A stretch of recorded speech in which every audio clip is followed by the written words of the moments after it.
Welcome to Meeple Podcast, Season 5.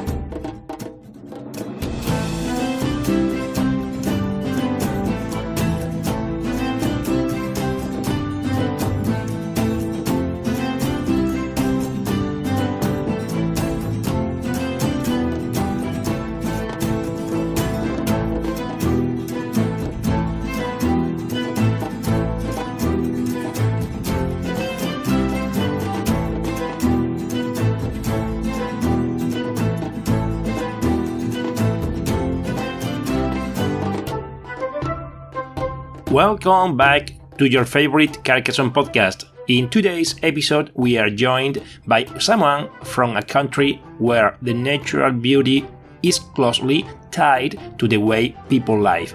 We are talking about a place where 70% of the land is covered by lakes and forests, creating a truly unique landscape. Finland has long, cold winters with extreme temperatures, but it also enjoys short summers that are surprisingly warm and full of light. In the northern parts, there are even weeks where it hardly gets dark at all.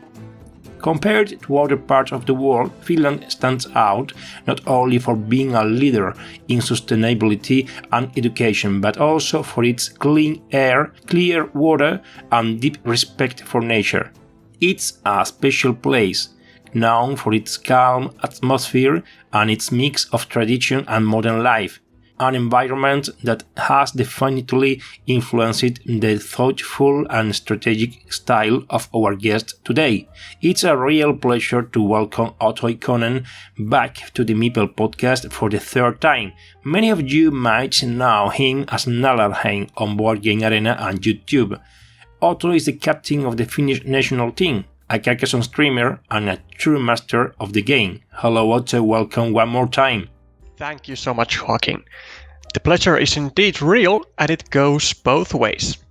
Otto, can you share something about your country that most people might not know? Something we didn't mention in the introduction? We would love to hear your personal take. Well, to counterbalance all the great things you mentioned, there are some improvements Finland could and should make. First and foremost, I would like to see that happen in sports.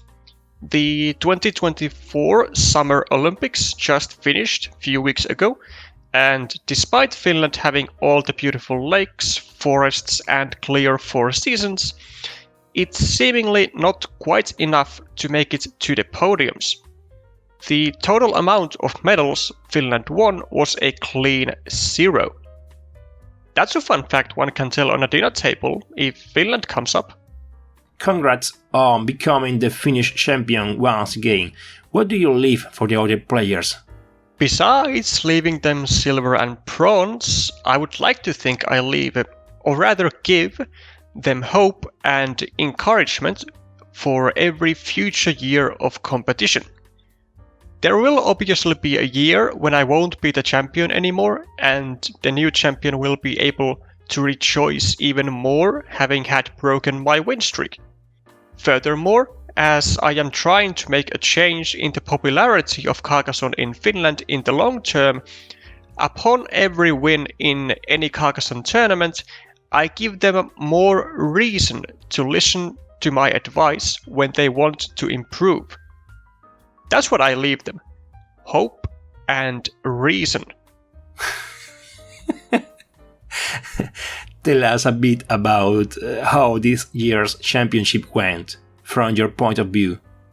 The championship was certainly interesting from the very beginning. On the very first round of the preliminary stage, which was held as Swiss system, my opponent happened to be Tarmo Veijonen, the runner-up from last year.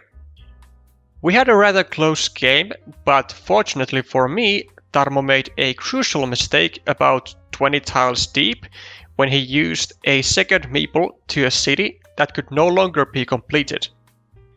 He noticed the mistake a couple moves after, but at that point the damage was already done and he had lost his advantage and wasn't able to recover.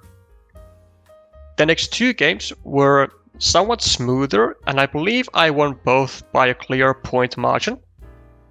After having 3 wins from 3 games, we headed to the final Swiss round against Markus Raurala, the champion from 2022. He's a very strong player, especially on live tables. I was able to get a decent start and managed to effectively limit the size of the field of Rasmus to 9 points, with him having 2 meeples to 0 on it.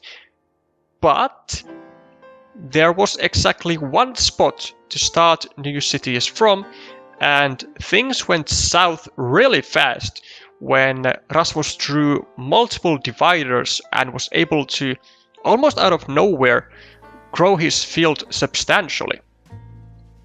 I had to try catching up on points with monasteries, but unfortunately, despite getting great monastery spots, Rasmus ended up drawing all of the tiles I needed to get my meeples out from those monasteries.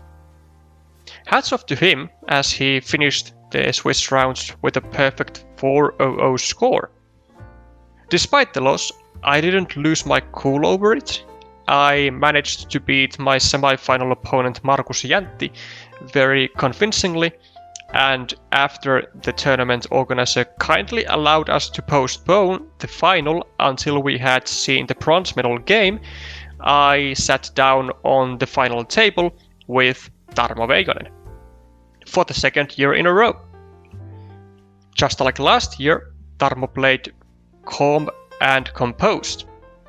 I managed to get an advantageous position after he took a gamble by trying to aggressively finish a city to get an additional meeple to his hand. The move didn't play out all that well for him, as his city got blocked immediately. At the end, he had to take big risks in trying to finish rather difficult cities and was dangerously close to doing it, but the lack of city caps with road got the better of him and I ended up on top. He was a very good sport about it, as he always is, but he has now already urged everyone to stop my win streak next year. Let's see if that happens. And as you head back to Herne for the World Championship, what's your focus this time? What's your goal, Otto? My goal is to always do better in everything, and this is no exception. Last year I placed 16th, and this year I aim to do better than that.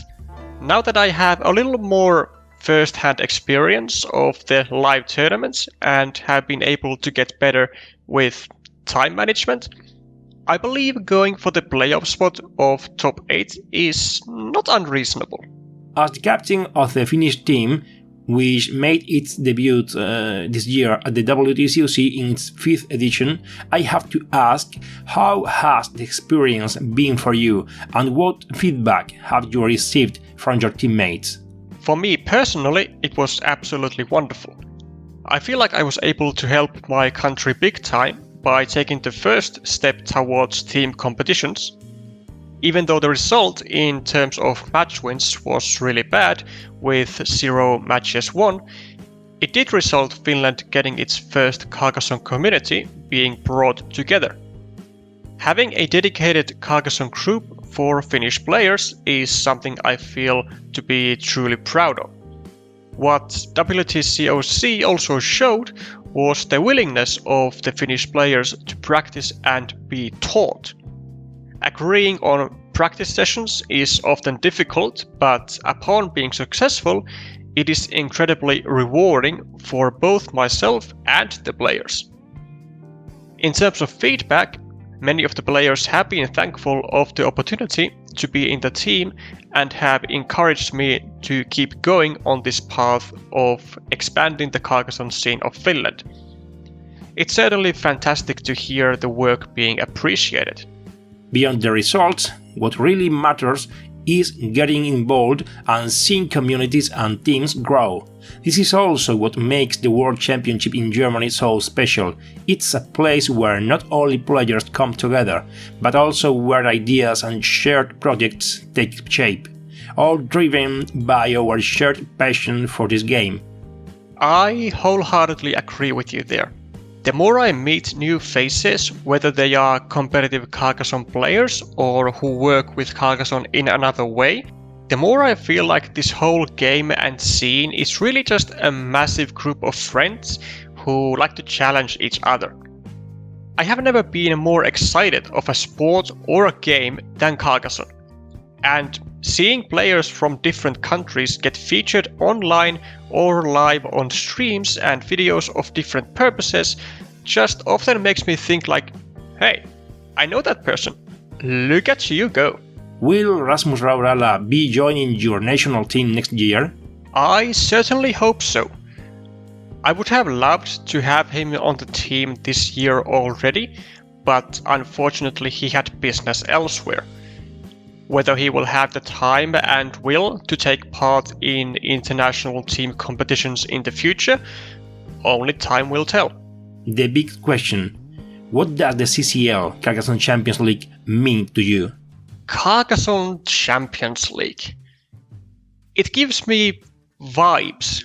It has given me the opportunity to not only take part in another massive Carcassonne tournament filled with the best players from all over the world, but to be part of something massive since its inception.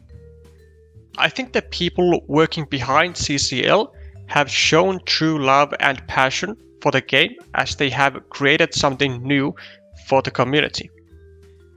I think CCL has the potential to become the most anticipated tournament of the year, even surpassing the World Championships.